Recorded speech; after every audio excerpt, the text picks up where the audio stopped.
Alors le plus fou, c'est que ce que vous dites dans votre livre, c'est que l'inventeur du PIB lui-même, donc Simon Kuznets, a tiré la sonnette d'alarme à l'époque en disant qu'il fallait distinguer la qualité et la quantité de la croissance. Donc il dit l'objectif d'augmenter la croissance devrait spécifier la nature et la finalité de cette croissance.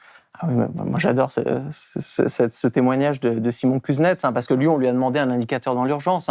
Le gouvernement des États-Unis, pendant la Grande Dépression, essaie de réanimer son économie. Mais à l'époque, l'économie, on ne savait pas la mesurer dans son ensemble. On pouvait regarder la production dans le secteur des pneus ou des services ou les hôpitaux, mais on n'avait pas un indicateur. Et Kuznets, il se pose sur le problème, il se dit « Ok, je vais nous créer un espèce d'indicateur de pouls.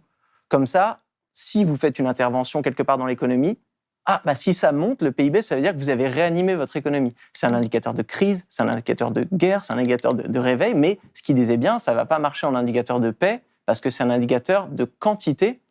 Et donc, sur le très long terme, ça ne va pas vous dire où votre indicateur y va. C'est un petit peu comme le compteur de vitesse sur une voiture. Il vous dit la vitesse à laquelle vous allez, mais si vous allez droit dans un mur, ce n'est pas l'idéal.